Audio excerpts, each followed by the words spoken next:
All right. Okay, we good? Matt, you good? Yeah, we're good. Anthony, good? I think so, yeah. Little soft, move Mike a little closer if possible. I think so. Welcome to Secure the Bag. These My nuts. name is Jackson. I'm sorry. I just get one in. Hey everyone, welcome to Secure the Bag. My name's Jackson. Best mate Matt. Local homosexual Anthony. 3, Let's do 2, this. 1. Right, we good? Okay. Alright, 3, Let's do 2, this. 1, go. Welcome to Secure the Bag. These My nuts. name is Jackson. Okay, I'm sorry. I just get one in. No, we're- One in. No, it's staying in. Yeah. Hey everyone, welcome to Secure the Bag. My name's Jackson. Best mate Matt. Local homosexual Anthony. And we're here to talk about football. So we'll just go through and introduce ourselves. So my name's Jackson. As you can see, I'm a West Ham supporter, been so since the dark Sam Allardyce days. Favorite player, contemporary player, Jamie Vardy. Really appreciate him, one of the best strikers of the 2010s. And all-time favorite player, you have to be Paulo Di Canio. You got to be loyal to your club. Matt, take it away. Okay, so my name's Matt. My friends also call me Giggsy. My favourite team is Chelsea, as you can all see, judging by my jersey, my background. My favourite all-time player is the man, the myth, the legend, Didier Drogba. And my favourite current player, it was a bit hard to decide, but you've got to go with N'Golo Kante. I mean, his presence in the midfield it's just amazing. One of the best box-to-box midfielders, I reckon, or best midfielders in the world, I'd say. And yeah, I'll pass over to Anthony. See, Yeah, what's give it a going crack, on. Anthony. Yeah. Not a homo, but I am local. AJ Rigby is the name. United till I die. Let's be real. Favorite player of all time. Got to be the King Wayne Rooney. King. That's all. One word. Respectable. Yeah. Well, no, that's 2 words, but one word. King. Right, talking shit. Yeah, go. King. Contemporary player. You know what? The only person that even comes close to stealing that crown away from Rooney is Bruno. Yeah. So Bruno Fernandes, Hernandez. undoubtedly, best player. I respect it. I respect the point. Ballon d'Or winner for the next 4 years running. Interesting. Yeah. Champions League winner. I think that's Jorginho. I think you're talking about Jorginho, mate. I don't know what you're talking about. He got yeah, UEFA 100%. Player of the Season. What are you on about? Hey Siri, how the fuck can I kick someone out? All right, calm down, lads. Let's get back on track. Good thing is, all three of our favourite players had a pretty good game week the previous go, and I think we really need to get into this. So as we go, I think, of course, we will start with the first game that brought football back to our hearts. We had a gap to be filled, and football was the name. So let's have a chat. So. Who watched the Brentford game live? I watched it live at 5 a.m. in the morning, as you do in Australia. Absolute scenes. I Fucking scenes. could not watch it live because I was on shift work for the start of the game, but I watched the replay from it, and I can confirm seeing fans back in the stadium, wonderful sight. Beautiful shit. It was. I'm good. For me, it was the fact that it was how Thomas Frank after the game went around and interacted with the fans. That was when it really hit home. Oh, it's back. Football's got personality and it's got flair again. Because there was something about the phony Darude sandstorm Tottenham would play instead of crowd cheers that had me I'm like, this is done. Mate, We can't be happy with this. Never gonna work. Never. Had to appreciate the return of fans, but we can't just talk about. We've also got to talk about the team. Both teams, one of which was very good and the other was fucking atrocious. Yeah, seeing Brentford perform the way they did, this big first game coming up from the championship, quite enjoyed watching them play. That second goal, the long throw into the header at the back post, don't know what was going on in Arsenal's defence there. It was just shocking, but yeah. They had 2 Arsenal players at the near post who got in each other's way. They blocked each other and it's like when you're going to head a ball, you can't just close your eyes and expect to like have nailed the trajectory. The ball just went over his head. It was actually like god awful. I just I want was to point out as properly well, confused. Brentford play three at the back, if I'm not mistaken. And Arsenal with no creative attackers like in the midfield. That's a nightmare. You're stacked up with a midfield of Smith Rowe. I mean, they did have Pepe on the team. Terrifying. And then you got Graham Xhaka holding down the midfield like a god, and Martinelli, who's not going to stay for very much longer. Let's be real. Here's the thing though. The only one of those midfielders that would scare me is Emil Smith Rowe. Xhaka's not like going to like pressure a back three. Pepe's shit. We can all agree. Am I right to state that? Pepe's trash? Yeah. Okay, we're good. Trash. They got rid of Joe Willett, who can't provide that role now to Arsenal. Why on earth they did that, I don't know. He would have saved them in this game. That being said, you've got to give credit to Arsenal. Reading the stats here now: 22 shots all game, 64% possession, 4 shots on target's a bit rough. That's a bit rough. Gotta give them credit for being god awful. Yeah.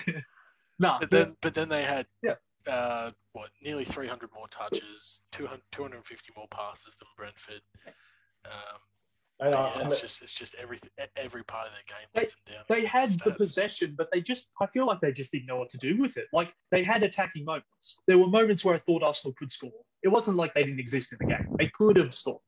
Like a 2-1 would be a realistic score, all things considered. Yeah. Also, in those stats, you got to take into consideration the team as well and their experience. Like Brentford first game coming into the Premier League. That's true. So they're not going to have as good as experience as what Arsenal is. Because you got Grant Xhaka, the biggest shithouser of the past 40 years. The thing is, when you're a team like Brentford, you have no experience of the Premier League. I think you've got no reason to fear. You've got no experiences of relegation from the Premier League. You don't know what it is to face these clubs on the regular. In your mind, you've got nothing to work with. You've got nothing to lose. You just go for it. And, it might go wrong. And you can say they played a 3 at the back, so they just said, fuck it, let's do it. Yeah. They've got no reason to be scared. They can try whatever they want. And the fact is, even if they get relegated, Brentford fans will remember this as a glorious season. This is the first game for them is more of an experimental game, I guess, to sort of feel out what the league's going to be like. Yeah. Like Arsenal, their rich history in the Premier League. I mean, they've fallen off in recent years, but they're still a top 10 team in the Premier League. So playing like that, or playing that formation is sort of getting a feel of their team and how they can perform. Exactly. I mean, they're not going to get like top 6 or anything, but I don't think they get relegated. There's a confidence with them. I think Brentford lucked out. Bloody relegation favourites for Arsenal. Oh. not 20th, but 19th. Yeah. Okay. All right. Norwich is going to be 20th. Norwich will be 20th. Right, I think that's fair. We'll have to discuss that because there's definitely some teams that I think are worse than Brentford. But we'll see. As the season goes, we'll get a proper image. I mean, there's been some there's been some close calls with Burnley over the previous years as well. Yeah, they're shit. I mean, it could be their beckoning and calling this time for them to drop down. Southampton, I'm telling you, Southampton look terrible. With Danny Ings not being there this year as well. I mean, I guess he was last year and the year before he was their biggest catalyst in their team. So it'd be interesting to see how they perform as well. Without Danny Ings and relying really on James Ward-Prowse and Ollie Watkins, I guess. And then they're not enough. But let's move on to the United Leeds game. This is the big game. This is the big game. Let me shine some light on the king that is Bruno. I've said it. I'll say it 100 times. Hat trick for Bruno. Greenwood bagged one, and Fred, Brazilian Jesus. All right. So let the reasonable people talk now. Let the reasonable people talk now. Just before we all go, honestly, incredible. All the Pogba haters can fuck themselves. 4 assists. I mean, you do have to acknowledge that combination between Pogba and Bruno. That game that was something special, being a combination in the first game of the season. I mean, they've obviously worked on it last year and pre-season as well to get to that knowledge of each other's games. But like, there was a report that came out saying Solskjaer was very impressed with how, despite the links to PSG, Pogba really applied himself in training in the off-season to make sure he could come into this season and be more consistent than he's been for Manchester United. But in all honesty, it was an incredible game. Manchester played their best game and Leeds played their worst. Everything came together very well. I mean, for Leeds as well, some questionable formation choices to start the game. Calvin Phillips on the bench. I mean, considering his Euros performance, I would have thought he would have got the start for the first week. But there's got to be a story. There's got to be a story there, because he should absolutely start. I mean, I've seen nothing about injury. He's gone the Andy Carroll route, has he? He knows how to party at the pub. He threw a slab head and got arrested in Greece. Okay. He's got the man buns who's halfway to he's obviously absolutely. But that's the thing. I mean, there was someone quizzed Pirlo about what he thought about this Yorkshire Pirlo Calvin Phillips, because that's the comparison. The fact that Bielsa isn't picking him instantly his front line, there might be something to that. Bielsa might not rate him as much as the media does. That's fair. I mean, if we just go back to Pogba for 1 sec, I mean. I've put up his stats. We're looking at 33 passes for the game, so not a whole bunch. Mm-hmm. But of those 33 passes, we've got 4 assists, obviously. Yeah. You've got 1 big chance created, so which is a pass into the final third, I believe. Yep. You've got 5 accurate long balls and 2 through balls. Okay. Mm-hmm. He made 100% tackle success. One tackle. But he did it. And we're looking at 50% shooting accuracy, and he did miss a goal. But his overall performance was incredible. It's like his movement was insane. He made sure that he'd be in the position to set up chances. And I mean, here's the thing, right? Those 4 assists, if they hadn't been scored, he still would have been credited for creating those chances. Absolutely. Because those passes he did were chances created. He absolutely opened up the field from a Leeds side that came into that game really defensive. Like that 6-2 defeat they had, they were really aggressive. This time round, they came in it more defensive-minded, and it still didn't work. They still got thrashed. You've got to give credit to Leeds, though. They came back with the 1-1 after the half. They did. Luke Ayling was. Yeah. And they looked really good. So here's my counter to that, though. I reckon that, sure, Ayling had his moment of brilliance, but the rest of the team collapsed. You can't collapse after you equalise like that. You can't. You can't get credit for that, because they just fell apart in a few minutes. How many minutes was it between we've got Manchester United's second and third? It wasn't all that long. Ayling scored in the 49th to make it 1-1.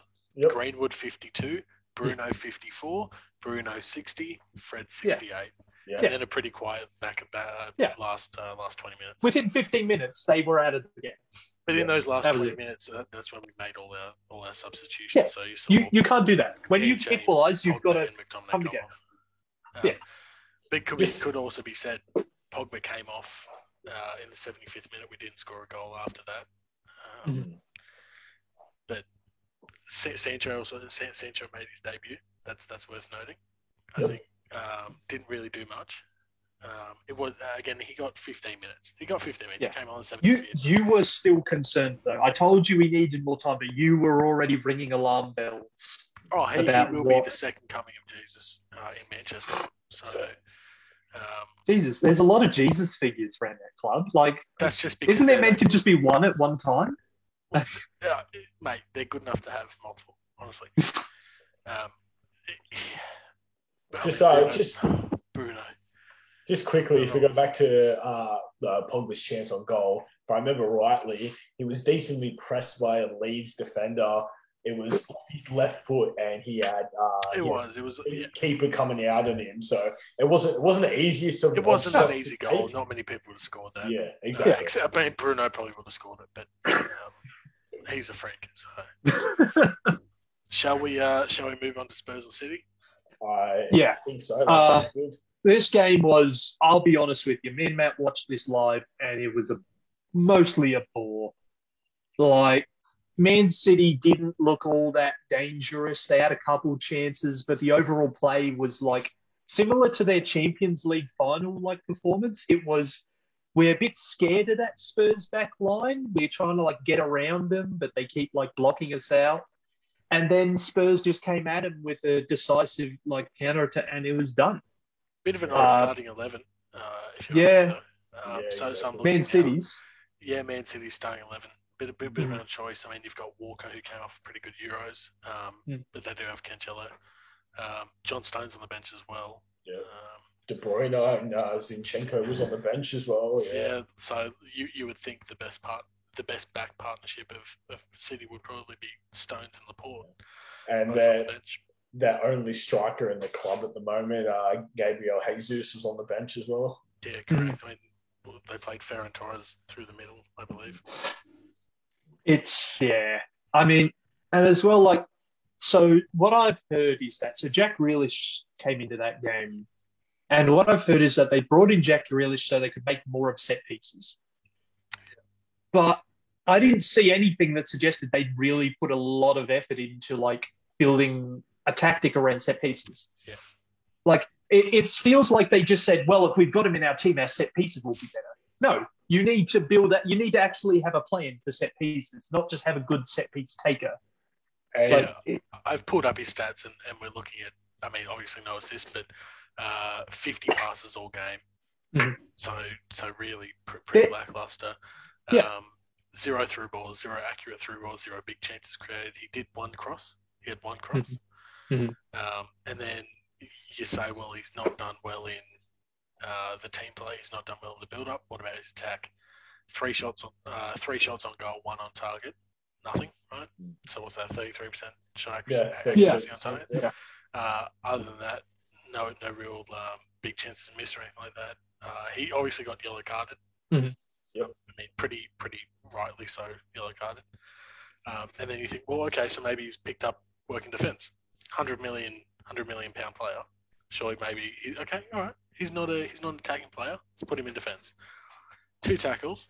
He won them both. 2 block shots, one interception, 1 clearance, 1 headed clearance. 8 recoveries, 11 duels won, 5 lost. So no better than a McTominay would do for United. Just to put it in the context of and McTominay's not worth 100 million, yeah. No. And he's worth 200. After that performance, I know it's his first performance at his new club at City, coming from Aston Villa. But you got to think to yourself, where's he going to fit into the formation each week? I mean, with City and their abundance of midfielders, it's going to be a real challenge for Pep to work out who he's going to play each week. I mean, he's the type of guy that can work out who he's going to play each week, but it's just more the fact of you've got all of these star quality players, and each of them are going to be fighting for minutes. I mean, who you going to play? I mean, you got Fernandinho as the captain, so you've really got to give him a lot of minutes, Yeah. And then who else? I mean, you've got Grealish, Gundogan, De Bruyne, Silva plays through the middle most times. Bernardo Silva, Rodri's a midfielder. Mm-hmm.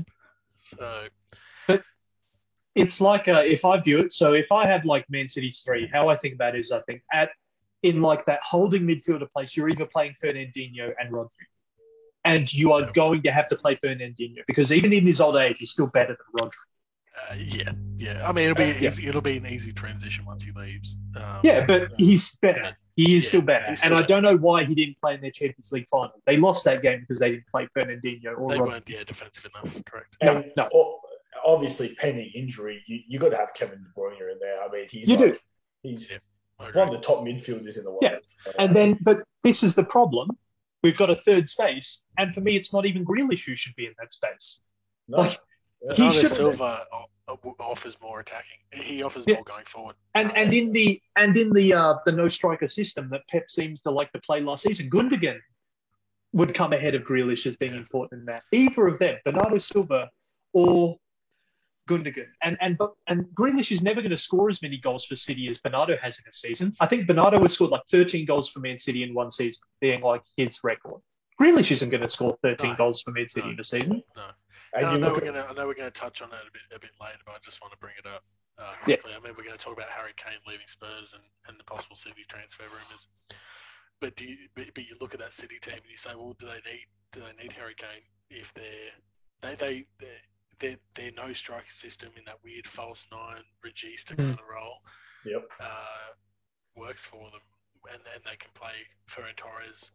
You've got the striker in Gabby Jesus, but they played KDB there quite a few times last season as well. Yeah. And putting KDB in that weird false nine, no striker kind of 10 role, but a forward 10. You got to think, well, maybe they don't. Maybe that solves their midfield a little bit, you know. And that might be true, but for me, it's about having a plan B. So if you have a striker like Harry Kane, you can play your no striker system, or you can play the striker system and have Harry Kane do it. But Grealish doesn't give anything like that. There's no plan B with Grealish. But contrastingly, you take in a guy, Harry Kane, who led the Premier League in goals and assists last year, and you're saying that he wants to have a plan B for Harry Kane. Well, if you're going to get Harry Kane, why don't you put him straight into striker? Yeah. I mean, he's one of the top strikers in the league. He's proven himself over the multiple years that he could score 20, 25 plus goals a season. Like, if you're going to buy him, you're buying him to play. You're not buying him to run your false nine midfielder role and then have him as a backup. But when you're playing against Liverpool or Tottenham and they shut down your striker, you have a backup plan. You know how to play. Maybe you still play Kane, but you play him in a different role. You say, run off and drag defenders out of line, and we will get Gundogan to play in that false nine, and we will play as we would otherwise. So that you would change your system, and having Harry Kane lets you do that. You have the two options. Well, you spoke about having that second option and that backup. I mean, you do still have Gabby Jesus, right? You do. And I put up a couple of his stats, right? So obviously he joined that 2016-2017 season, only played 10 times, scored 7 goals. Next season, 29 appearances, 13 goals. And I mean, he's dropped off a bit. 19, 20, he scored, played 34, scored 14. But I mean, you look at if they invest all that trust in him, now he's older. He's got experience now. Well, that's nearly 6 years in the Prem. This will be his 6th season. Like, he's I don't think you really need Harry Kane for 100 mil, but again, we're going to touch on that a bit later. Yeah. I don't trust Gabriel, though, as a player. It's like at Leicester, I don't trust Iheanacho. There's the strikers that they've had for ages who just don't convince me. They're, Brazilian, tiki-taka, and then they're just fucking nothing. Gabriel Jesus has been pretty, over the whole course of his career, he's underperformed from expectations. He has. I think we can all agree on that. He's not been as good. Yeah. He was meant to be a replacement or a successor to Aguero. Has he been that? No, I wouldn't give it to him. No, not to that extent. Absolutely not. Absolutely not. Well, I think contrastingly as well from City, talking about Spurs in this game as well, and especially the most salient point coming out of this game is does Son now have the keys to Tottenham, looking like Harry Kane is going to likely move on to another club? Will it, for me, in that we're saying that Son is going to have a good season. We're predicting that Son is going to have a good season. Absolutely. For me, though, if the rest of that team doesn't keep up their performances, they just won't give Son the service. I mean, who's he getting supplied by? Son is going to get supplied by. You have Ali. You have Ali in the midfield. Lucas Moura. Yep. But again, Lucas Moura is not really going to supply. He's going to run the defence, right? Yeah. And I've just looked at this starting 11 for Spurs. They played Højbjerg, Ali, and Skip in the midfield. But they've left players that can supply, like Lo Celso,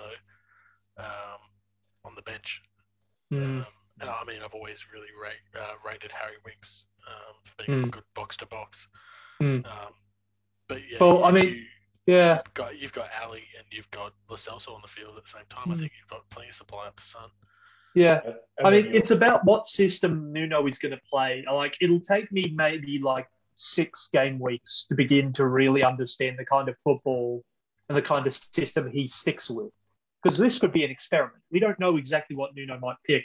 Because this doesn't look like his Wolves defensive counter attack. This looks a little more open, a bit more expansive than that ever was. I'm a little concerned for Nuno actually. I mean, there's no Portuguese players in there. He's out of options. No one to work with. Crazy. I mean, he's got Sergio Reguilon on in the defensive line, which is I guess close to a Portuguese player, a Spanish player. And Doherty, who he knows from Wolves. Yeah. Doherty was at Wolves. Yeah. True. I mean, you can also talk about the two fullbacks in that game. I think it was Reguilon and Tanganga. They put a solid performance in that game, especially defensive, but also attacking wise as well. Well, this is it, isn't it? It's going to be Nuno is going to stabilise that defence. They're going to become a more solid team. I don't think they'll do anything great with it, but they'll be better than they were last season. I think he's got a real problem on his hands between Tanganga and Doherty. Like, I'm not sure who offers more, because I don't think they need it going forward. I think they need that defender. So it'd be like it would be who's going to offer more in that defensive role. And for me, it's Doherty. But I think it's about can Nuno revive Doherty's career? Yeah, that's what it is. If he can't, then because Doherty hasn't been good. There's a reason he's not at Wolves anymore. Yeah. But yeah, I mean, we'll see. And I mean, otherwise, I'm not convinced. They brought in the Serie A defender of the year, the season, Romero. Christian Romero. Christian Romero. And I mean, I don't know much. I'm going to be honest. I don't know as much about him. I feel like that was dodgy to me. It felt dodgy. It felt like Tottenham just looked up the Serie A defender of the season and just bought him. Like he didn't fit a system. And I don't think Nuno would have time to pick a defender that fitted a system he wanted to play.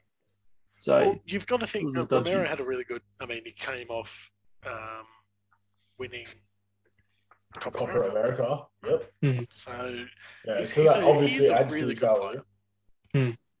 But defenders come from Serie A all the time, and they can just flop. And I mean, the other way around, flop defenders from the Premier League go to Serie A and have great seasons. Yeah.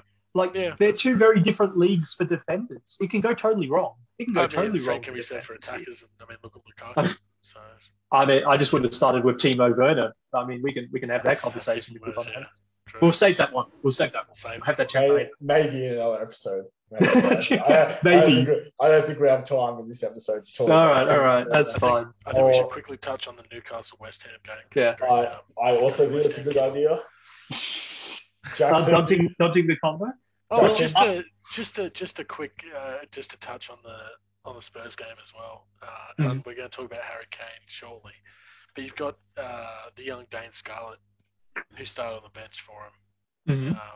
Didn't make an appearance, but you've got to think. I mean, he's 17 years old. He's on Football Manager. He's got a great. Even on FIFA, he's got a pretty good potential. That's the thing. I mean, Tottenham shouldn't have to fill their bench with 17-year-olds, so you have to think Nuno's done that because he's like, I'm starting to think maybe this is a player who can be around the first team. Again, he's only 17. He's probably not going to be as good as Harry Kane. It's going to take a lot. It's going to take a really big play. But you've also got Ryan Gill on the. Was Sessegnon on the bench for Tottenham? No. Oh no, Jesus, no. Yeah. What happened to him? Sad story, that one. He was a really good at Fulham. He was decent, we thought. Sessegnon did play in their recent. They lost morning in the Europa Conference League. That was that 1-0 loss this morning. Yeah. Against mate. Farmers. Yeah. All right. I'll have my word on the West Ham game then, if we're willing to do that. And let's do it. Me and Matt watched it live. Great game. Like it was really like box to box football. Both teams were pretty defensively fragile. Saint Maximin had a really good day on Rice. Basically, like drove him inside and out on the edge of the box and just like threw him for a loop and assisted for a goal by Callum Wilson. His 9th in some 12 appearances against us, which I'm not liking that one. But otherwise, like, it was a really good game. I think we deserved the win, even if the penalty was pretty dodgy. Fornals probably shouldn't have won that penalty.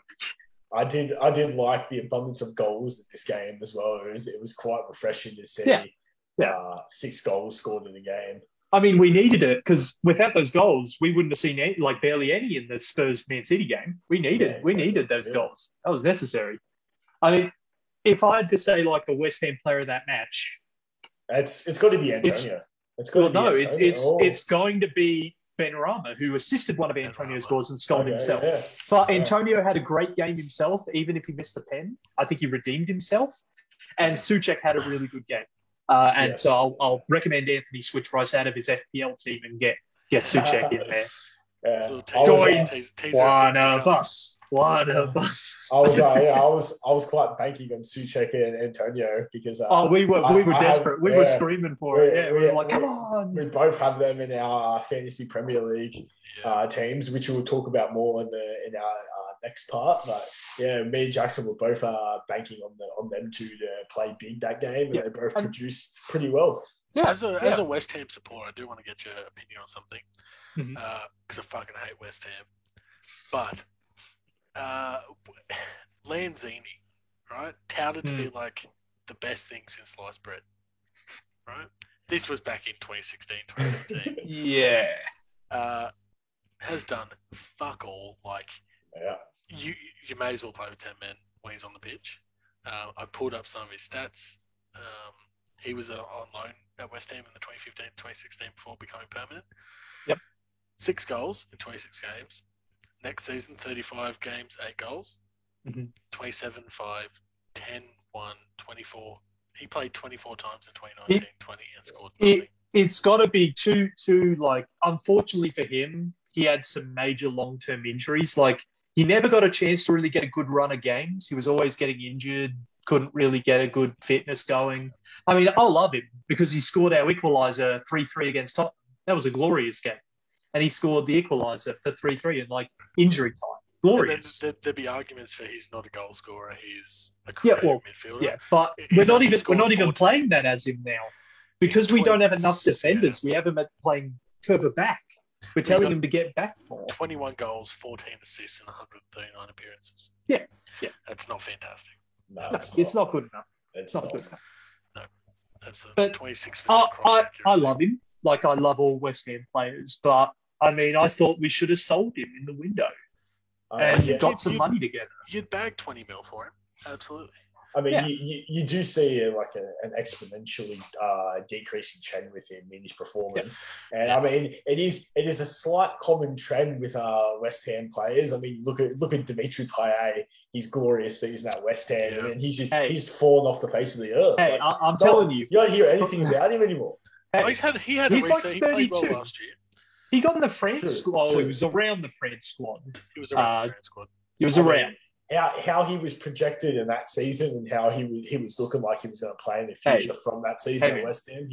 For 6 months, he was the best player in the world. Messi wishes he was playing. That's absolutely correct. For 6 months, he probably was. He was at least the best player in the Prem. Those free kicks were fantastic. Yeah, I've never seen a player score free kicks easier than that man. Yeah. Legend.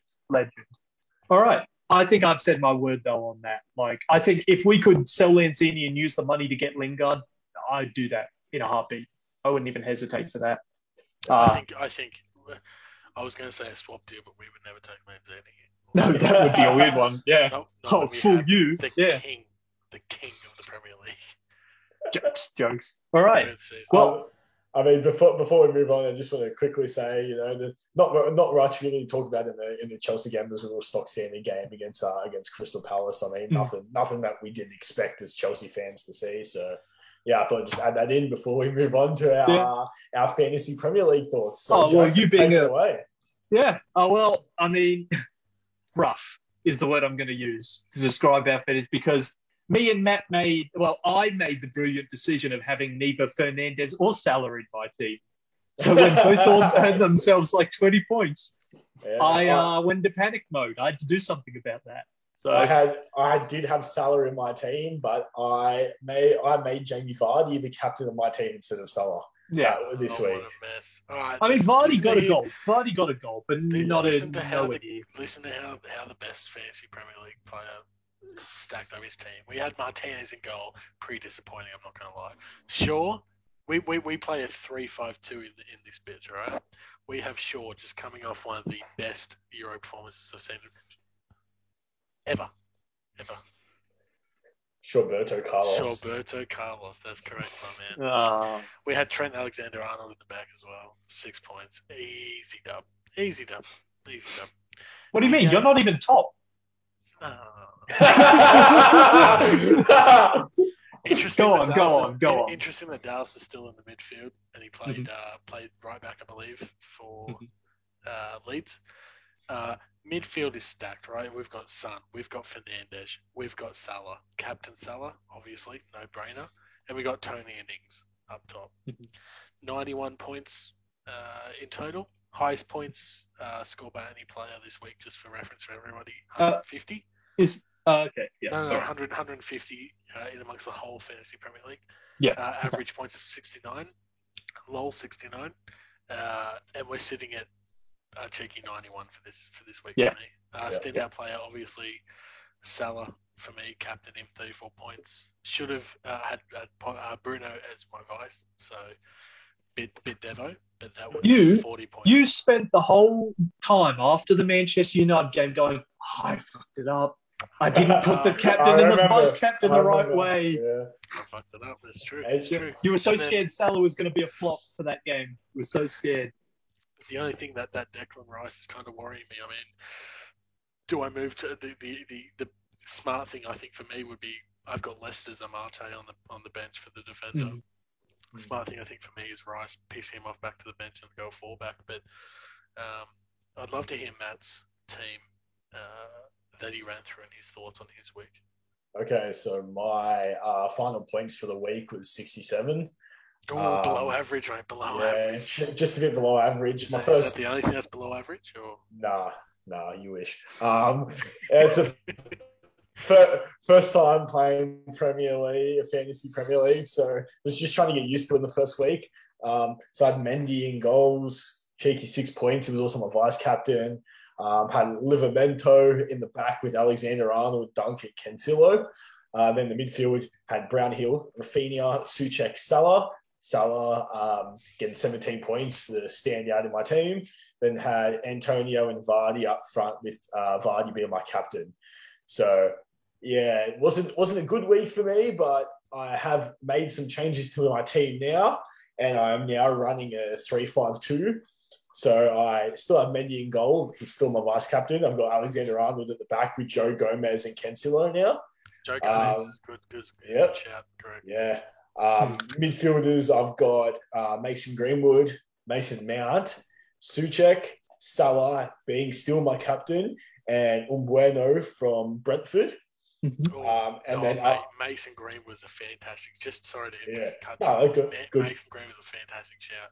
You've got to think Man United have a pretty easy fixture list coming up. Yeah, Southampton away they have.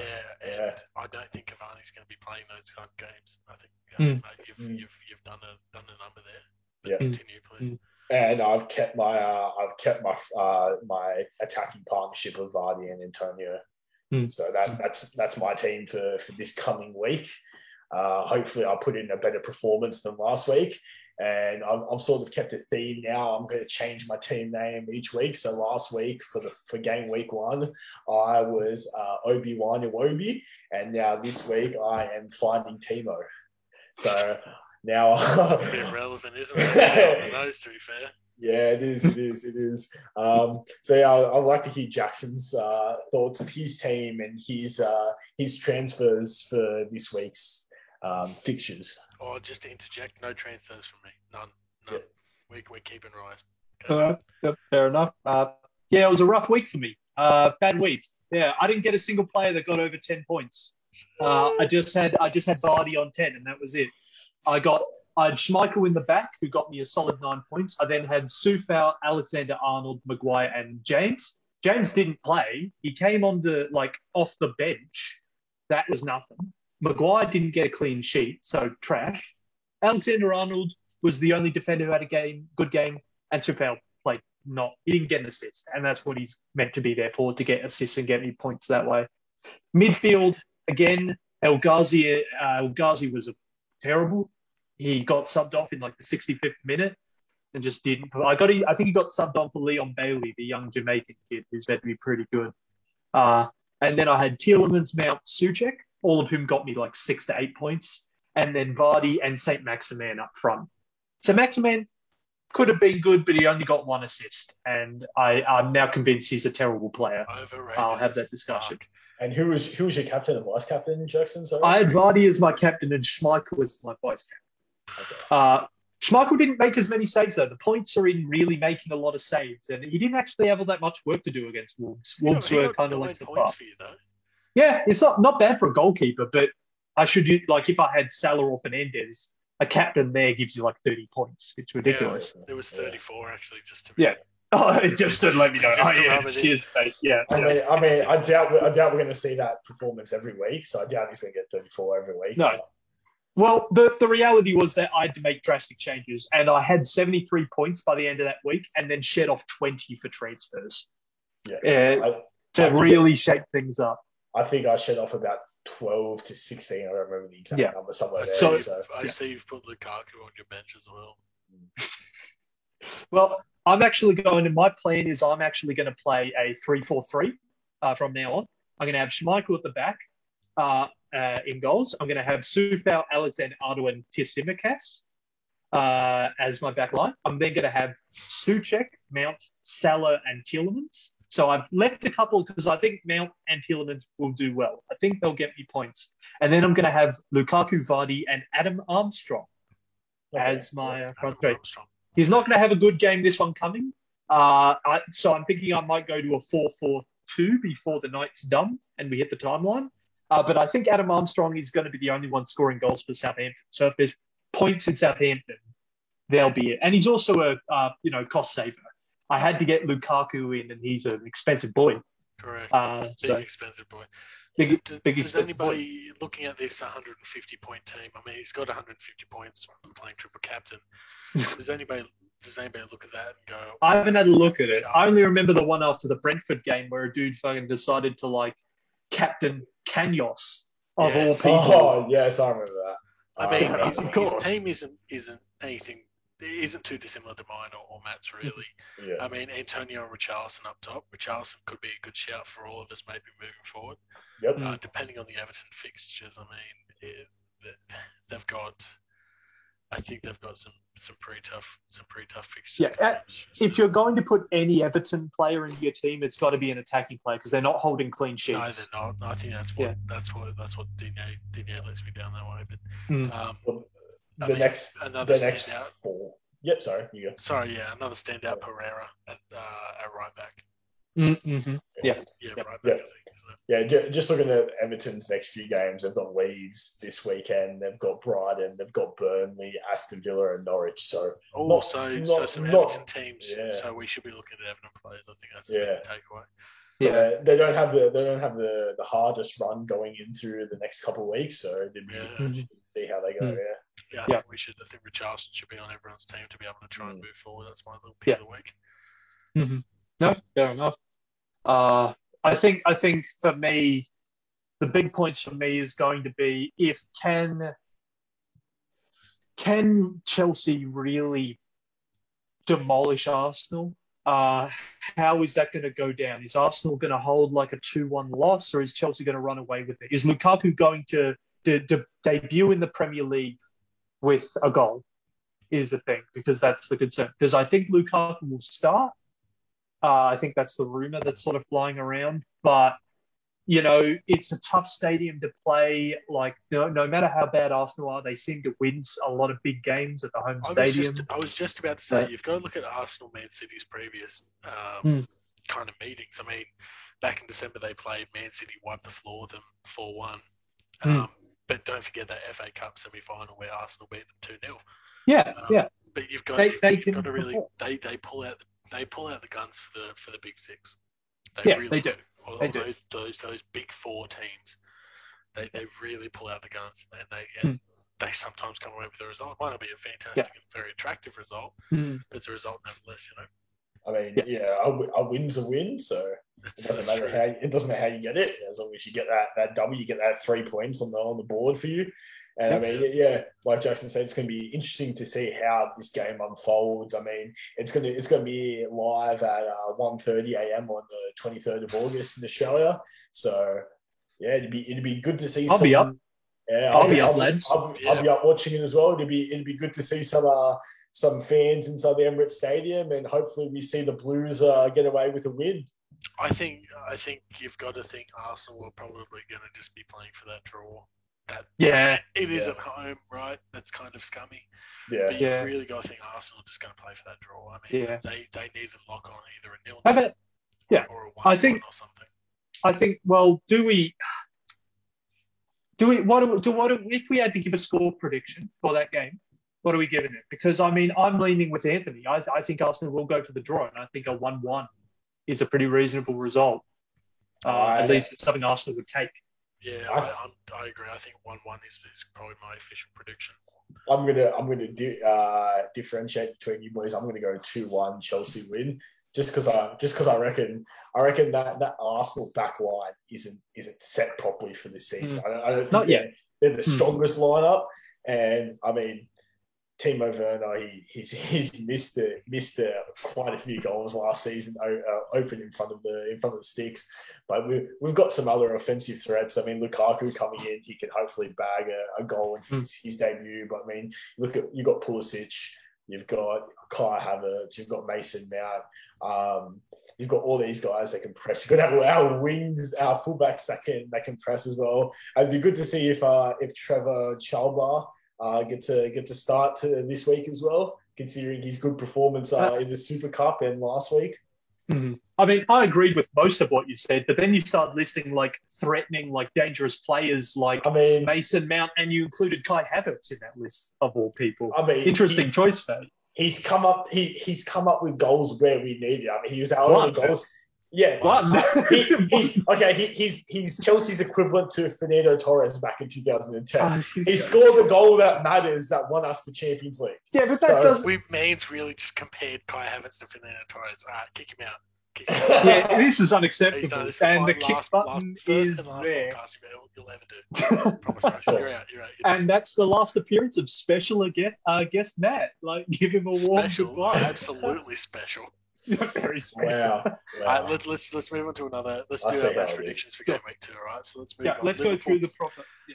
Liverpool Burnley. What are we thinking? Easy Liverpool dub, right? Liverpool 3-0. I think Burnley are terrible. I think they're not even defensively strong anymore. I think that was the only thing Burnley really had going for them. They've still got Tarkowski at the back. Yeah, right? Tarkowski. Yeah. I really rated him. What was it, 3 years ago? I think he was probably one of the best defenders in the league. West Ham were trying to sign him for 40 million. He was rated very highly. He was rated really highly, and I think Burnley didn't have a great couple seasons there. I think he's dropped off a lot, but yeah, you're right. Not even their defence, which is what they're renowned for, can save. I think, if we're looking at scorers, I think just to throw in 2 cents, I think Salah will probably get another goal and assist this game. Bobby Firmino is probably going to go missing. I think you'll probably see a couple from the midfield pop up. Yeah. Matt, prediction? I think Burnley's going to be kept scoreless. I think it's 2-0. I think it's a 2-0 or a 3-0, but I'm leaning towards 2-0. Yeah. 2-0. Okay. And I'll throw in my 2 cents, and I think it's actually going to be I think it's going to be 3-1. I think Burnley will score some absolutely stupid corner or something. Aston Villa, Newcastle, boys. What are we thinking? This one is a hard game to predict because it can be a close game or it can be a blowout between each team. If Joe Willock plays, it's Newcastle's game to lose. For me, that's a fair shout, actually. Because Aston Villa look not quite there. It'll take them a while to settle in. Too many new signings. I think I read an article today that was it's just too many new signings. They're going to flop. And I'm like, it will take time. It's a challenge. Dean Smith will have to bring them together, but he's not going to do it 2 games in. Exactly. Like, I look at, for West Ham, the example's Pellegrini at the start of the 18-19 season. Correct. When he came in, and he brought in a whole bunch of new players like Yarmolenko, Felipe Anderson, Perez, and it just took time. It was going to take time, and he lost he lost all 4 of his first games in the Premier League, and then we finished the season like 10th. Like, our form improved massively, and I think we went on a run in November when I was in Spain watching the games at the time you should watch football games. And we were winning like 4 or 5 games in a row. It was incredible. It was a really good run, especially for a West Ham team. Definitely. But no, I mean, I think if I had to give a prediction, it's tough. I honestly think that with Joe Willock playing, I'd give it to Newcastle 2-1. 2-1. Fair enough. Matt, what are we thinking? I'm gonna have to agree with that as well. I think Joe Willock playing. I can see Aston Villa scoring a goal.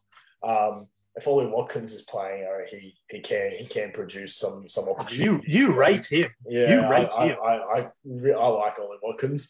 But yeah, I think he can produce some type of goal scoring opportunity, whether it's a goal or an assist himself. But yeah, I think Newcastle will be better on the day. I think you guys are forgetting about Danny Ings. Yeah.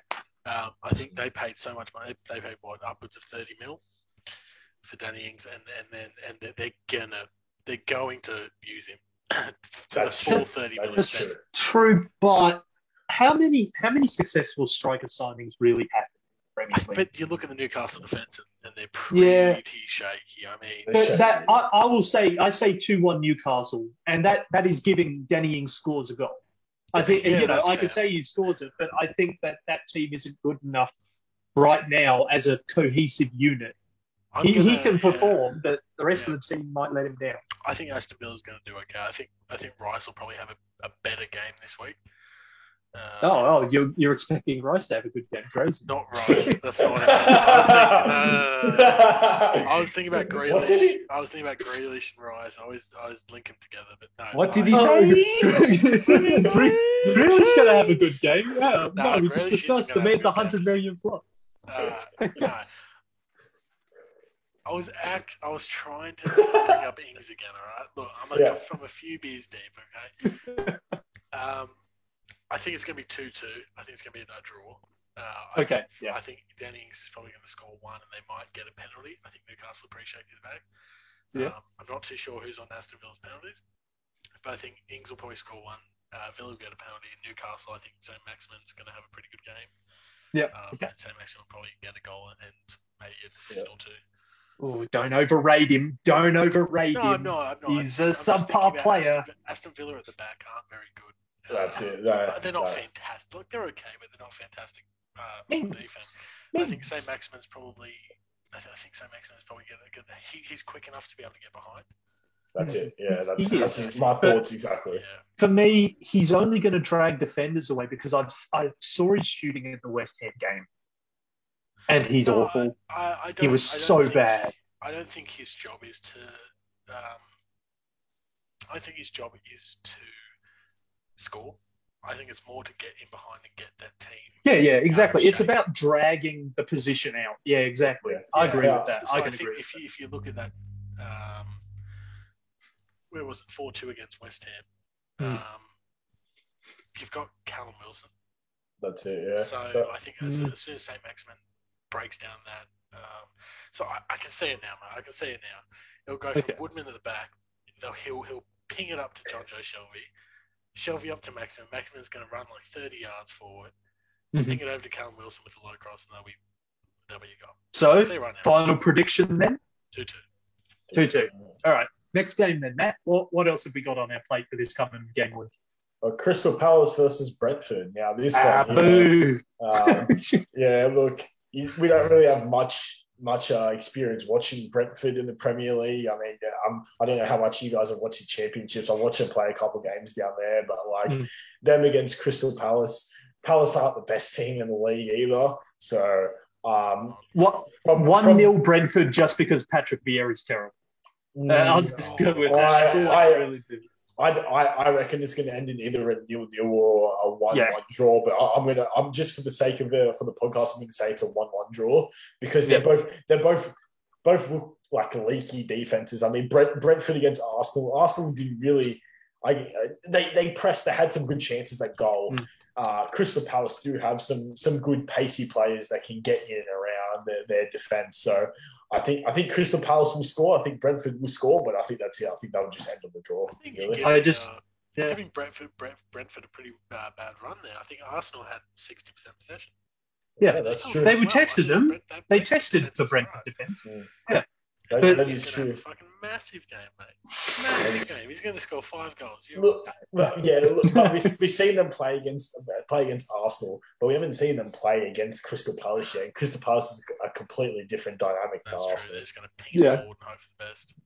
But I just don't think Patrick Vieira is going to work at like Crystal Palace. It'll be like a Frank de Boer. We should all remember what happened to Frank de Boer a few years ago. Losing his first 4 games, not scoring a goal, and getting sacked. It could absolutely happen to Patrick Vieira. Absolutely. He's just, I don't know what he brings. I don't know him. I don't know what he brings. What tactics does he bring? Is he a man manager? Is he a disciplinarian? Is he going to bring up the youth? I don't know what he does as a manager. You know what it is? It's another kind of signing, and I hate to bring up the god that is Ole Gunnar Solskjaer. But you know what? You know what I mean. Like he's one of the best players of all time, and he was really commanding in that midfield, right? Really fucking commanding. So I think you got to think they've gone with he was so good. He was such a leader on the field. He was really good. He was really technically fantastic, really aggressive. I think Crystal Palace play really aggressive football in that they just go hell for leather. Not aggressive in a good way. They go hell for leather and they throw shit at the wall and see what sticks, right? Yeah. I think Vieira was he was really good, but a lot of the times, like, he just dived into attack and go, like, all right, shit on the wall, see what sticks. Yeah. So that's why they've got him in, I think. There's an argument that these midfield managers they have better game intelligence. So when Lampard came in at Chelsea, the argument was that he was a very clever player. He read the game and he could bring that as a manager. And well, we all know what happened to Lampard. That wasn't great for him. So these things, I mean, Arteta is a manager that's supposed to be clever.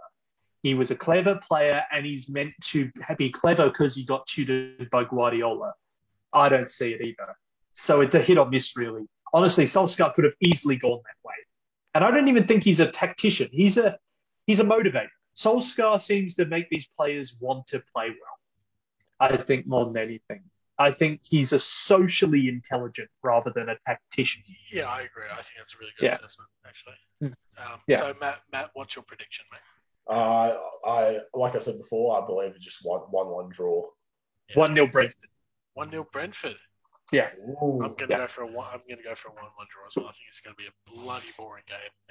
Terrible. Yeah. I'm not even going to attempt to watch it. I tell you what, I probably will watch it from up, but it's going to be fucking boring. Yeah. Not right, let's push into Leeds Everton. Let's knock a couple out quickly. Leeds Everton. What do we think? Leeds Everton. Everton 2-0. Everton 2-0. Yeah. We got to get a little bit of an explanation about that. So Leeds looked really shit. Like they looked fragile as all hell, and I think Everton have confidence now because they were really concerned. They were terrified that this was going to be a bad season. But that opening win and the fact that they came from behind and won comfortably, that'll do them wonders. I think they'll win this game. It won't. I think 2-0. I think it'll be 2-0 because of individual moments of brilliance, but I don't think it'll be they won't dominate the game. Yeah, that's fair. Matt, what are we thinking? I'm going from a different approach. I reckon it's going to be 3-1, just because I just do see Leeds just bagging some type of easy. I'm not going to say sweat goal, but just a lucky goal or just some form of brilliance. Yeah. I think that's fair. I think that could be right as well. Anthony? Look, I'm thinking a 1-2 in favour of Everton. Okay. Leeds, they scored against United. United arguably got a bit complacent, but I think they do have. They do. I mean, is Bamford's pretty good, man. he comes up clutch sometimes, right? Not fantastic, but he comes up clutch. I think they've got a few really solid midfielders in Dallas. I mean, they do.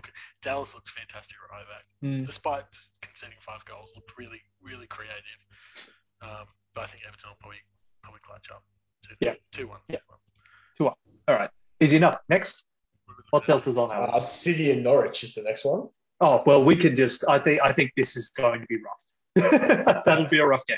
Yeah. I don't want to be a Norwich fan watching that game. 4-0 City. Grealish to redeem himself, get himself an assist or 2. We'll see how that goes. Yeah, I'm going to say 3-0 City. Yeah. 3-0 City. Yeah, 3-0 City. I was thinking about this a bit earlier, right? And I was thinking about what I could try and say. I was going to say Norwich could score. That might be a bit of a rough shout, to be honest. And then I want to push it the other way. I want to go Man City 5-0 or something like that, because they're capable, and we've seen them win 7-0, 5-0, 6-0 before. But I agree with you. I think it's going to be 4-0 City. I think if Gabby Jesus is on, he's probably going to have a pretty good game. Okay. Yep. All right. Next. What else are we got? Brighton, Watford next. That's a tough one. I really liked Watford against Aston Villa. Watford looked good against Aston Villa. I remember you watched that West Ham game while I watched the Watford one, and I can tell you that Sarr looked fantastic. Fantastic. He looked really comfortable on the ball for his debut. Really, really comfortable. Although his goal was lucky. Oh, absolutely. Yeah, but he was good. He played well.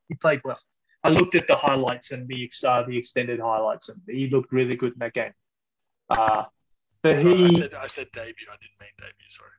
No, but he will do good. And Brighton lost Ben White. I don't know how much of an impact that'll have on them. I think it's a huge impact. I think he was 1-0 top 3 defenders last season. Yeah. I'll give him 1-0 Watford. I think Watford will win the game, but it's hard for me to figure out by how much. Yeah, that's true. I tend to agree with that as well. I reckon Watford will come in over Brighton, so I'm going to say 1-0. But yeah, you just can't tell the scoreline with these teams. It is a bit tough. I think Sarr will probably have a pretty good game again, but I don't think he'll score many. I think he'll make a lot of chances, so I'm going to go 1-0 as well. Watford, just to keep it all the same. And now one of the more exciting games for the team or for the week. Southampton, Man United. It's Southampton at home. No chance. No chance. I don't give Southampton a hell. Like, they've been torn to shreds by the transfer window. I think they're done. I think Manchester United will win that game. I mean, you guys won 2-0. You guys won 5-0. 5-1. Yeah. Yeah, United won. United won 5-1 in their first game of the season. But can they do it on a cold, rainy Tuesday evening at Southampton? No, of course I don't believe it's on Tuesday, but no Vestergaard, no Ings. I don't even know. Ings isn't there anymore. Vestergaard was one of the players who. Southampton a while ago drew with Manchester United 2-2, and it was Vestergaard who scored one of those goals. He's towering header. He isn't there. Ings isn't there to score the goals. I think they've lost another. They lost Ryan Bertrand to Leicester. Yep. They've just bang average. That's a championship side. 3-0 Manchester United. Yeah. 3-0, only 3-0. Okay. I'm going to say 3-0 United as well. I reckon Greenwood's going to bag one. Bruno might go to penalty. Might bag another goal outfield as well. I actually think United probably. I think Varane will probably have his debut. Mm-hmm. Yep. Just because he's never played in the Premier League, I think they probably might concede one. As much as I hate to say it, they're probably going to concede one. But I think that quality is going forward. I think Bruno's going to score an outfield goal plus a pen like you.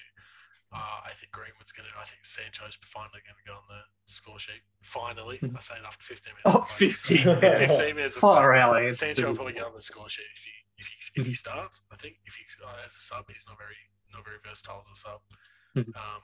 But yeah, I think Sancho's probably going to get an assist and a goal if he starts. So I'm going to go 4-1. Okay. Fair enough. We got 2 left. We got Wolves, Tottenham. 0-0. That game is 0-0 written all over it for me. I mean, is Harry Kane really going to be in the right frame of mind to play well for Tottenham? It's a job, isn't it? I don't think right? So. It's a job. Yeah, but this got personal for him because the club basically lied and let the media believe that he'd skipped training when in truth the club had let him take another week off. I mean, this got dodgy. We do have a section later that we can talk about Harry Kane. We will discuss it. I think we just get through our match predictions at the moment. Yeah.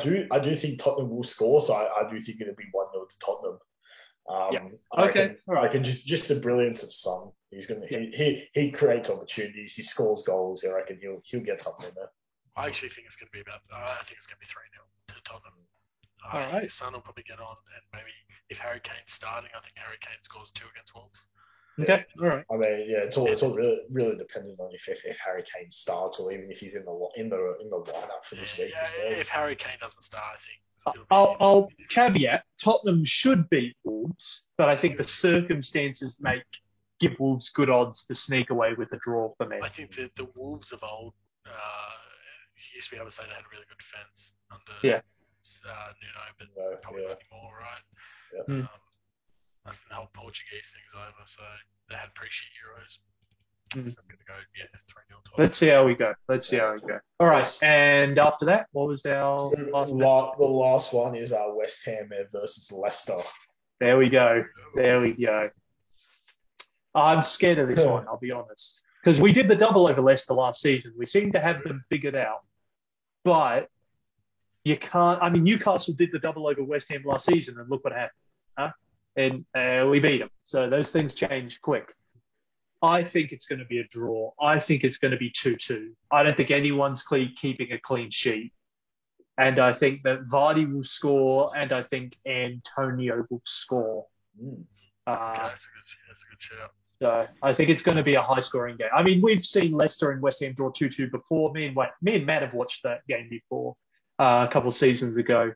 I think it's the most likely result, honestly. I don't see us winning. We're more likely to lose than win. So, yeah. I'm going to take a slightly different approach. I'm going to say Leicester's going to win 2-1. 2-1. No faith. Yeah, no, I reckon Leicester's going to win 2-1. I mean, I reckon Leicester has a slightly better defence than what Newcastle has, so I don't think we'll see the volume of goals as what we saw in the Newcastle West Ham game. Yeah. It's actually a really tough one. I want to say 2-2 as well, but just to change it up, I think Leicester will probably get away 3-2. Oof. I think Vardy is pretty class. He is. You don't really have quick defenders either. No, that is the problem. So I think if they can get him behind, I think Vardy's going to have a field day. Yeah, exactly. That was my thoughts exactly, yeah. All right. Okay. Easy enough. There you go.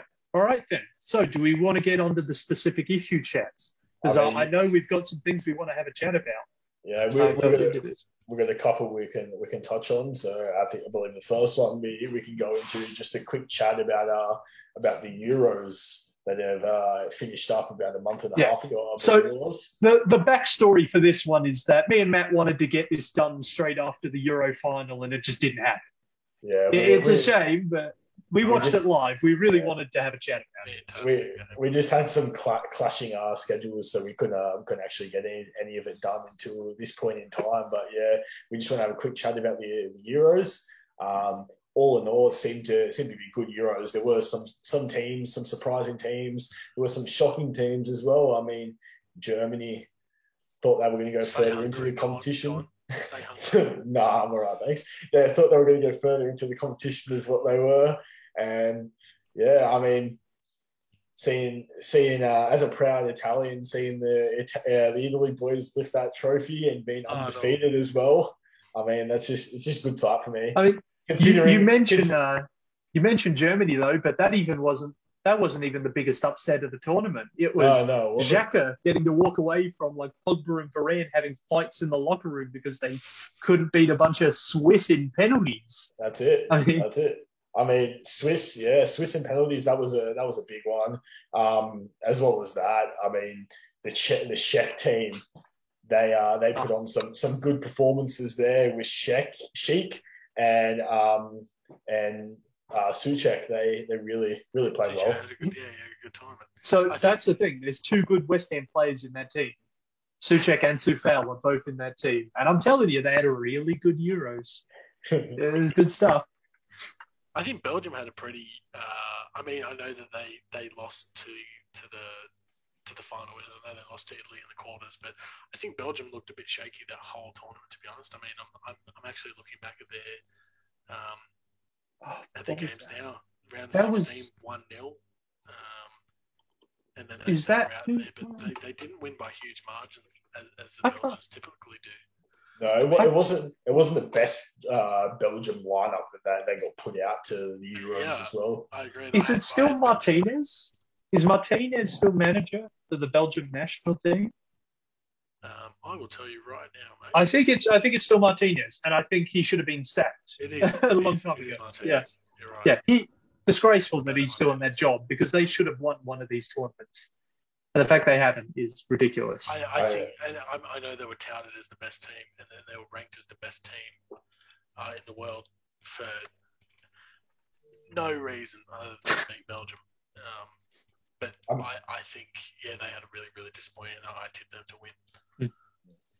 Really? I tipped Belgium to have a fantastic tournament. I thought Italy was.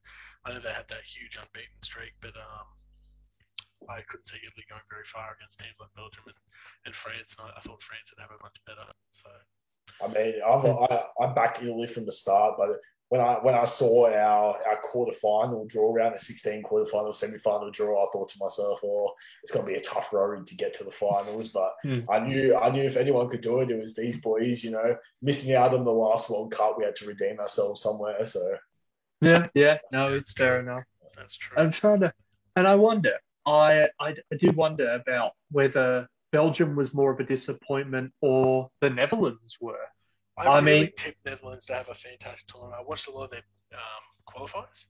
Mm-hmm. I thought they looked deadly, especially Van der Beek. I think Van der Beek looked really good when he was on. Yeah. But once again, Frank de Boer raises his head. He's been given a job in management he never earned, and he's bad. He was just not good. Yeah, absolutely. In that job. That squad should have done better. They got beaten by the Czechs like 2-0 in the round of 16, I thought that was. That was poor. Was it?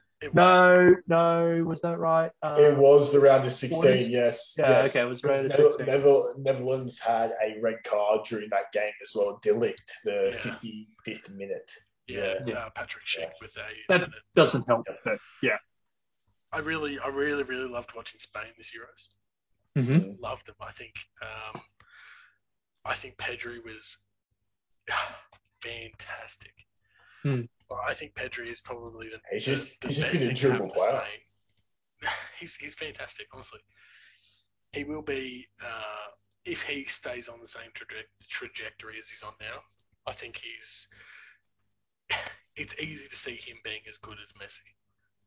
I mean, if he stays on the same trajectory, he will go down in Spain's history as one of their better midfielders. I mean, obviously Spain have some good midfielders: Iniesta, Fabregas, Pedro, Busquets, Alonso. So Xavi, it's nowhere near that good, but they're definitely recovering from being trash. They're getting back to a level where they can compete. Because they went through a period where they just weren't there. They just weren't at a competitive level. No, that's true. I think that was 2018. That was losing to Russia on penalties. They had a really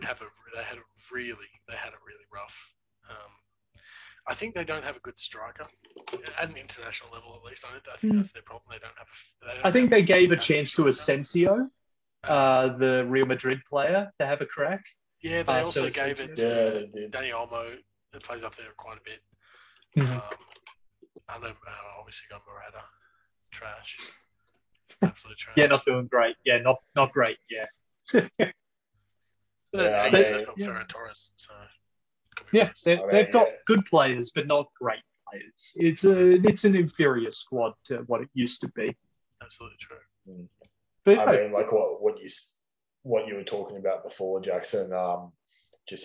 Them losing to Russia in the 2018 World Cup 1-1. They lost 4-3 on penalties, and their goal that gave them that 1-1 draw was from a Russian own goal in the 11th minute as well. So there really hasn't been that attacking threat from Spain as what we've seen in previous years. Absolutely. Yeah. I think it's time. We've probably got a couple more topics we can cover. I think let's quickly look at the Burnley incident.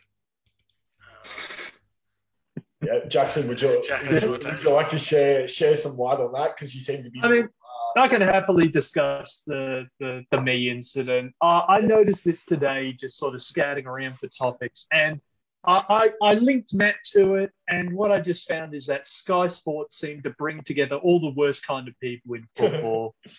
And it was disappointing. I mean, here's the thing. I'll do this quick because I know this is a conversation that will be had again this season. You might not think the knee does all that much good, but the knee brings awareness. It reminds us that this issue is continuing in football.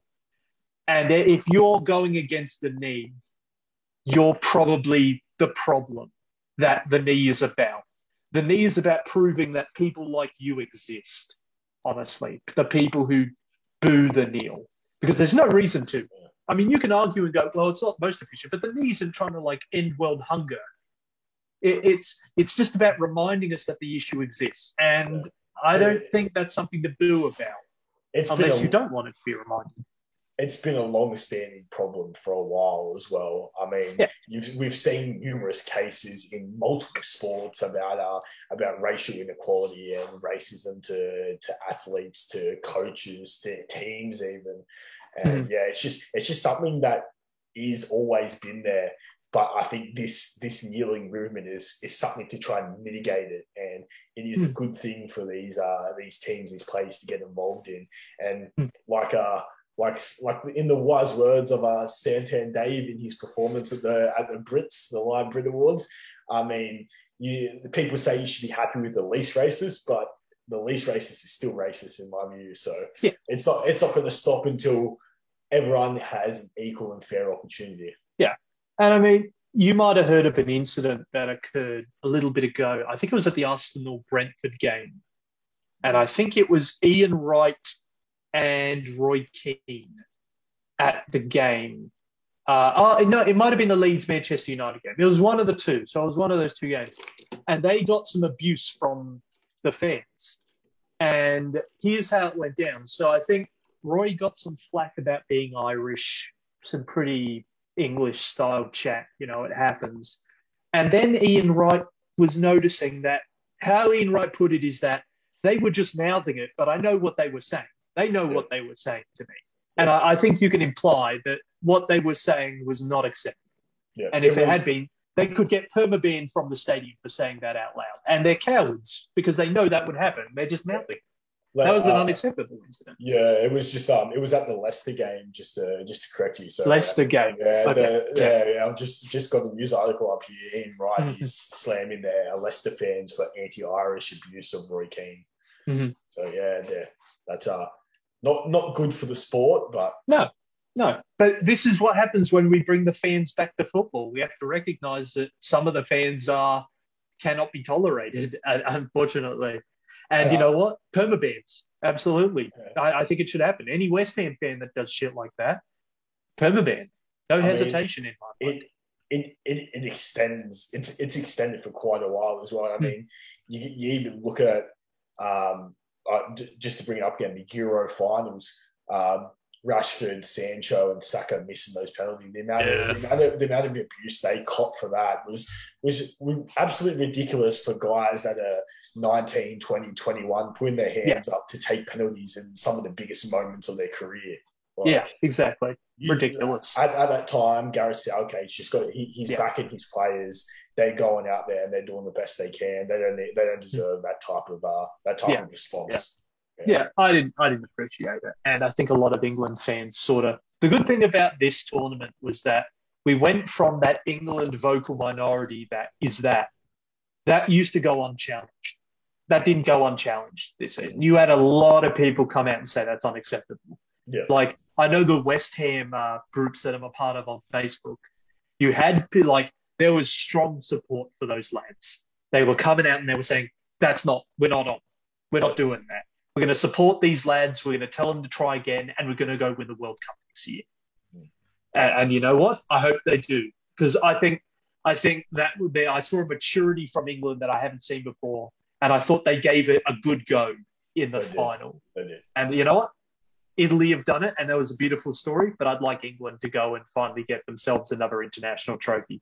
Yeah, it would be good to see. It would be really good to see. I mean, the whole "it's coming home" thing can finally fucking end. So I'm sick of that. It's coming to Rome. Coming to Rome. Let's move on to our last topic of the. I think we've got time for two more. I think we've got. You want to hit two more? Okay. I think let's quickly touch on. So we'll leave the biggest for last, and we won't spoil what it is. But if you've been listening, you'll know. I think we want to quickly touch on those Puma jerseys. Yeah. We definitely. Surely we need to touch on this news. I'm down for this conversation. Jesus Christ. Most atrocious jerseys I've ever witnessed in any type of sport. I'll set some context for anyone who hasn't seen it yet. So for a while, it's been rumoured about Man City's third kit, which is at best a black shirt with Man City and Etihad Airlines on it. There will be a graphic on the screen coming up. For anybody who's watching. Yeah. No badge as well. No Manchester City badge. Just Manchester City written across you with Etihad. And Etihad Airways is larger. It's larger than Man City. The badge is technically all over it, but I guess so. So just for context, there's 10 teams. So we've got City, AC Milan, Borussia Mönchengladbach. You got Marseille have got one with Uber Eats, twice the size of the word Marseille. You got Puma doing Valencia as well. Yep. Valencia don't have a sponsor on the front, so that one's a bit fucked. The PSV one looks like a indoor football five-a-side, disgusting, like Kmart shirt. Who else you got? You got Shakhtar Donetsk, which is probably one of the most foul things I've ever seen in my life. I mean, like you looks like you've bought it from an Indian street market. Dead ass. Yeah. I mean, if you're Australian and you've been to Kmart in the last year and a half, you'll see their A-League supporter kits and stuff there, like their A-League jerseys and stuff, or they're just training shirts. They look better than these. Like I would rather cop a league training jersey from Kmart than these. It's big so shout out boring. Big shout out on Twitter to Fiago7, who said these new Puma third kits look like something you'd see on vacation in Turkey for €10 and negotiate down to $250 on the seller assures you for the 53rd time it's original. That is the most accurate thing I've ever fucking read. Oh, they're such boring kits. Yeah. Like the last Man City third kit, I think that was the purple pink one. Mm-hmm. I liked that kit. It looked really good. I thought it was with unique. the orange strap, maybe. Yeah, I think it was that one. Yeah, it was unique. Yeah. I liked it. This is just boring. There's nothing unique about it. It's just boring. And an image will be coming up on the screen now. You'll see Stockport County's third kit by Puma. This is another Puma third kit. And this is one of the nicest jerseys I've ever seen. Honestly, it's one of the nicest kits I've ever seen. So, just for context, it's pink and black, and it looks fantastic. But the Man City one makes me want to throw up in my fucking mouth. Just to move away from the Puma jersey, another jersey that I like to bring up is the Ajax jersey.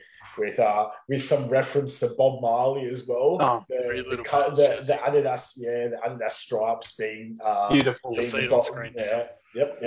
Rather than me having described it, we'll see it on screen. But it's just a quality jersey. I reckon top 5 this season. I actually think it's one of the cleanest jerseys I've seen in the last 10 years. Yeah, I tend to agree. It's a cop. It's a cop. Fantastic. Yeah. And even if you don't support Ajax, I think that's a cop.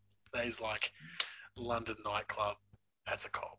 Yeah. London nightclub with some fucking Jordan ones or something. That's a cop, man. Yeah. All right, boys. Shall we move on to the final and probably the biggest topic we'll talk about? Yeah. And anyone's talking about the big reveal.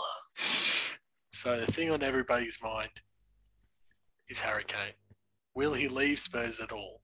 Is he going to Man City? How much should Man City pay? I mean, this is probably the biggest transfer news, other than Messi leaving, the biggest thing since Neymar. Mm-hmm.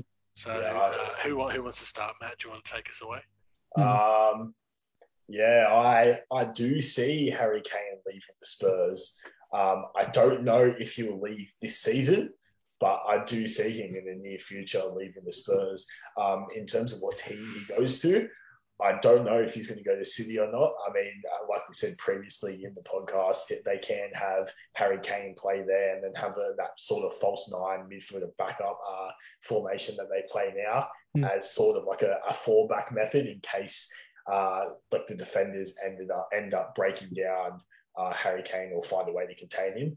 But I can definitely say he will leave Spurs, just judging by some of the media output that's been coming out now. I know some of it can be biased, some of it can be wrong, but just judging by how his attitude is as well, I think he will leave Spurs, even though Spurs have given him a key to blossom and perform.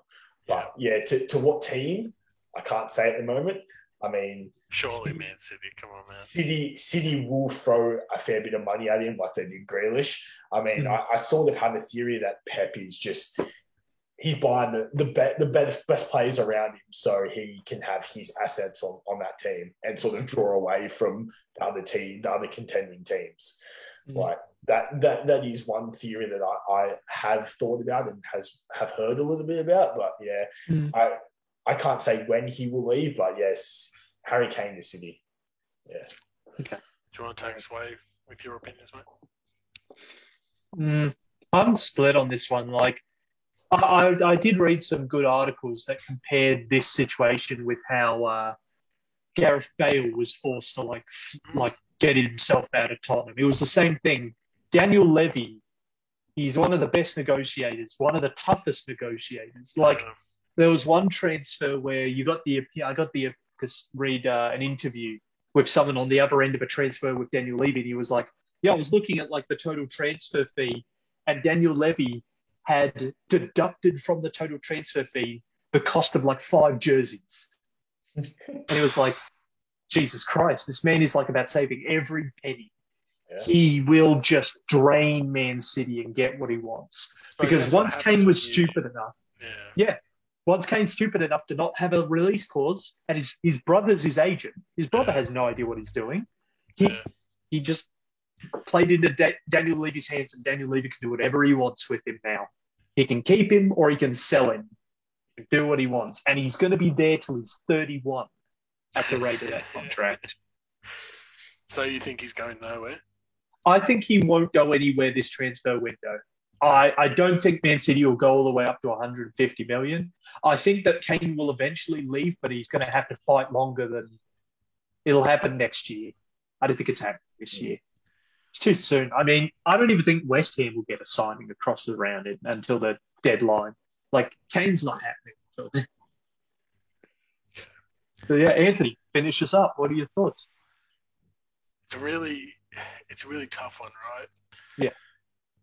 Kane, he needs to leave. It's not a question. He needs to leave Spurs, right? If he ever wants to win anything, if he wants to be the best, right?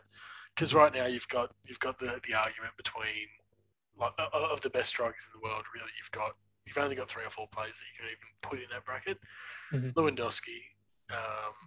Lewandowski, what you've got. Kane is in there. Yeah. Shit. They're the two standouts, though, right? Yeah. The best goal scorers in Europe or the world would be Kane and Lewandowski. Like, I mean, you can't say Lukaku. You could, in terms of goal scoring, you could put Haaland in that category. I was going to say Haaland, but I neglected to say his name because of his age. Not quite yet. To the level of the other two, I think just those other two in terms of goal scoring strikers, they're probably the two best at the moment. But the point I was trying to make is Kane is in his prime. Lewandowski is he's over 30, right? So you've got to think, if Kane never wants to get above Lewandowski's level, which he never will anymore, it's nearly impossible unless he leaves Spurs and goes to somewhere like a Real Madrid, which he was meant to go to, I think, a few years ago, or somewhere like a City. I think he's not going to leave this window. There's not a chance. He will go next window, though. I think he'll leave in the summer. It will be a travesty if Kai Havertz has more Champions League medals than Harry Kane. That'll be a travesty. And it could absolutely happen. I think City will pay 150 mil, but City will offload someone else. They'll offload somebody big. I think Bernardo Silva's touted to leave. I remember I read that rumor. I think they want to clear out Silva to make way for Kane. Yeah, I believe I heard that as well. Just to build up a bit of cash, I think. But I think Bernardo Silva will probably stay this window, and I think Bernardo Silva will leave in January. I can see Kane going to City in January. Yeah, I can't see him going to Madrid like you said previously. No, I know. That's old news for sure. Yeah. But I can see Kane at City in January to finish off the season and get another 20 goals to finish his tally or some stupid shit. Yeah, keep his 20 plus goals a season. No shout of Harry Kane going to Manchester United. I don't want him, to be honest. If I'm being completely honest and we're taking the jokes out of it, I think what does Harry Kane offer that Cavani doesn't in terms of his positioning and the way he plays? Because Cavani's got fantastic hold-up play, and that's what Kane's really the best at. I think, and if you want somebody that's different to Kane but still going to score goals, I don't see why you don't put all your trust in Greenwood. Okay. So I don't think he's necessary. And to be honest, I think Haaland didn't move anywhere because he's going to United next year. So I don't know about that. I don't think so. I think this is one of those ones where we have a generation of superstar talents coming up, like Mbappe and Haaland, who believe it is their destiny to go where the greats once did, Real Madrid and Barcelona. Problem is, reality doesn't care what they want because Real Madrid and Barcelona are broke. Yes. Yeah. And can't afford either of them. That's true. So these players believe it's their destiny to be the superstars in the Bernabeu and Camp Nou, but the Camp Nou and Bernabeu can't afford them. No. I mean, what I mean, I do think we need to discuss the future of La Liga because it's looking bleak. It's looking bleak. Those players won't go to La Liga anymore, I don't think. Unless something changes, those players are going to go to the Premier League. And I think that's going to be the shift. The 2020s will be the decade of the Premier League, not the decade of La Liga, where we were seeing the all-time best ever players playing in Real Madrid, Barcelona derbies. That's not going to be the case anymore. If you take the players at the moment, actually, if you go back about 3 years, right, and you take when Salah was moving over, when Mane was moving over to the Prem, because Salah was at Roma. Mm-hmm. Yep. If you were to put that in the context of 2005, 2006, there's not a chance in hell Salah doesn't go to Real Madrid, right? Mm-hmm. Yeah. They probably wouldn't need him, but you know what I mean? And there's not a chance in hell Jadon Sancho goes to.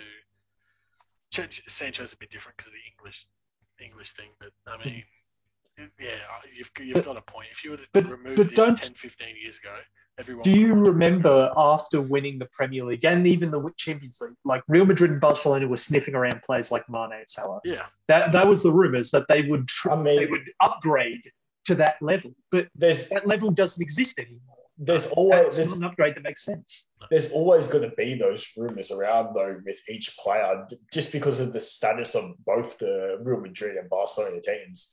Like there's always going to be that rumour of the rising star or one of the better players in the world at the moment could be linked to a transfer here. Like Mbappe is linked to a transfer to Real Madrid now with a year left in his contract. So he's on his last year now. Yeah. Yep. It's good. There's always going to be a link there. So I guess they're just not going to happen though. That's the problem because it'll be a rumor, but Real Madrid can't afford it, so they're not going to go through with it. Well, yeah, even Barcelona can't afford it. Their longest tenured player even offered to take a pay cut, and they still couldn't afford to keep him there because some other players wouldn't take pay cuts. But did you see PK with PK's contract? Yeah. He's making next to nothing. Yep. Oh no, sorry. He is making nothing. He's deferred it all until 2025. Yep. Yeah. He's deferred his entire pay until 2025 just to help the club survive because they are dying. Yeah. It's more than two or three players can do. I mean, but the situation at Real Madrid is nowhere near as bad as it is Barcelona, but it's still not great. And that's why Florentino Perez is so hooked on the Super League, because without it, they need the money. Those two clubs are going to just fall by the wayside. They've got no chance. That's why it's Juventus, Barcelona, and Real Madrid who are sticking to that because they know they have no chance. In 5 years, Juventus's best players will be moving to like Leeds. Yeah, true. Well, and they not because Leeds are good; they'll be a mid-table team. I mean, look at Hazard, right? Best player in the Prem by a long shot. Undoubtedly, you can't argue that he was the best player in the Premier League. Probably one of the best players in the world. Goes to Real Madrid; they can't support around him. I mean, he had his own faults, but they're broke. They can't do anything to fix it. Yep. They can't give him the support they need on the pitch, and he has been. He won't secure a move for over. No one pays over 35 mil for him yet. No. And that's Real Madrid need more than 35 mil to pull them out of what they're in. It's a big fall from grace from Hazard. Was that the last Galacticos kind of signing that Real Madrid have done then? Have they had one since? I don't think they've not had a Galacticos signing. No. Jeez, end of an era. There won't ever be another one. I think that's I think we can wrap this up here for this episode. I think next week we can focus more on La Liga and some of their problems around that. Absolutely. And especially that the big news of Messi going to PSG and will he start, and what that means. Yeah, what that means. Will he start every game? Will he play? Will he play certain games? Will they sit him out? What's going to go on? How will they go in the Champions League? Will they finally get that Champions League trophy this season? I mean, it's all going to be unfold this season, so we're just going to have to wait and find out, I guess. Not to mention, let's check all our fantasies next week. Let's check our predictions. Let's put in more, and let's see if Harry Kane's still at Spurs. That's it. Exactly. Yeah. We'll see how we go. All right. Thank you for joining us on Secure the Bag. I've been Jackson. I've been joined by Matt and Anthony, and I think we've had a pretty good time, and we hope you've enjoyed it as well. See ya. Go Chelsea!